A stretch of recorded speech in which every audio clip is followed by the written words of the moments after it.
tip.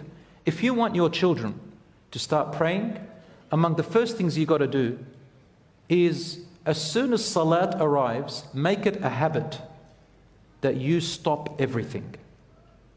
You stop everything. Whatever you're doing, you're on your phone, you're reciting Quran, whatever you're doing, make it a habit.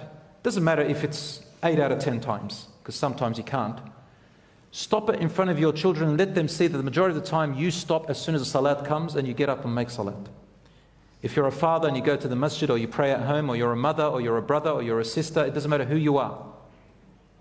And I say pray prayers in the house if you've got children every now and then, and invite your children to pray with you. They will know that prayer is very important. That's one of the tactics. Another thing you can do is words of dhikr.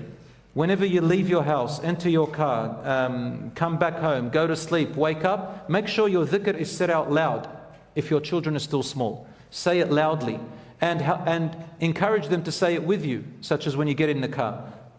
Subhanalladhi sakhara lana hadha wa ma kunna lahu, and your children continue. Muqrinin, okay, wa inna ila rabbina, and they say la munqalibun, even if they say it wrong. When I first taught my little daughter, she was about 2 years old, she used to say bababli boom. But it doesn't matter, that's beautiful. As they get older, you instill that. Why don't you make dua in the morning as you're taking them to school? Say, today we're going to make dua for special people. Who do you want to choose? So and so. Let's make dua. All these beautiful things, brothers and sisters, you're teaching them, role modeling. Isn't that better than road rage? Isn't that better than, far out, it's all your fault, I told you to wake up and it's because you didn't wear your clothes and your uniform on time, God, you make me sick?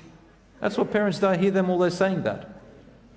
And they say, far out, you're always shouting at me every day. They get to school and we as teachers, we come and say, what's wrong, darling? What's going on? What's happened? It's a little kid, student. You okay?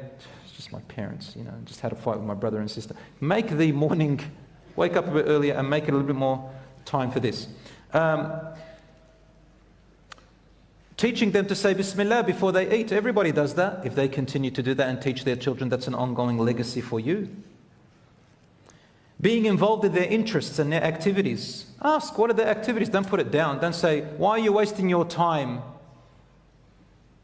reading a fantasy book about a dragon that flies to planet Zorro?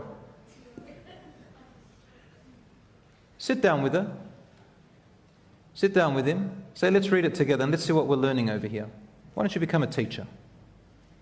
You see a little daughter or a little son looking on something to watch, cartoon thing, sit with them and say, what's happening over here? And be a teacher for them as they watch it. It works. And you can guide them, inshallah. So be involved in their interests and watch how much connection you will have with them. So take that advantage to teach them morals, ethics, and so on. Righteous company. Take them with you to the mosque every now and then.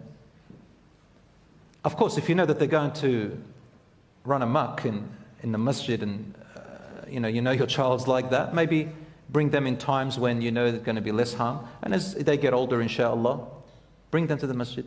Fathers, mothers, boys and girls. Even if it's outside of salat, the idea is to bring them and let them see the environment and the people and what their identity and community is. Try to visit people who have good character. Make some friends who you visit every now and then and take your children with them. Even if they don't want to go, try. It's really good. I remember when I was a child, I had righteous people come to our house. You know, I got used to the hijab from a very young age. I got used to men with beards all the time and different clothings and Quran and always talking. I learned so much. I'll tell you a little story. You want to hear a little story? I was about 5 years old. My father told me. I was 5 years old. And my father, he had just started to get religious. So people used to come over and he would open up the topic of deen. And I would listen. Nobody would notice me there, this little skinny, tiny kid sitting there deep in the couch. And I would just be listening. And one day I hear my father saying, when you go to the toilet, you shouldn't talk. Like it's not good to talk in the toilet. Next day, little Bilal, 5 years old, goes to the toilet. And my father calls me and I didn't respond. My mum calls me. So they didn't wait. I'm only 5 years old. Why isn't he responding? It's the first time it's ever happened. So they go to the neighbors. I'm not there. My father gets hysterical. My mother starts to raise her voice. You know, this is all within a few minutes. Little Bilal comes out. And I'm right in front of him. I'm coming out of the house. And he's like at the neighbors. He rushes to me and says, "Where were you?" So I was in the bathroom. And he goes, "Why didn't you answer me? What's wrong? You scared me. I'm about to call the police. Where did you go?" And I said, "Didn't you say yesterday that it's haram to talk in the toilet?" Of course, not haram, but it's just, that's what I understood as a child.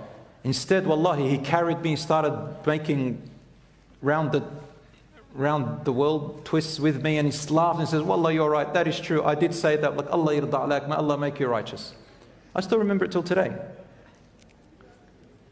But do you understand, having righteous company, talking about it, isn't that better than always talking about rubbish in front of our children? All they grow up and that's what they learn.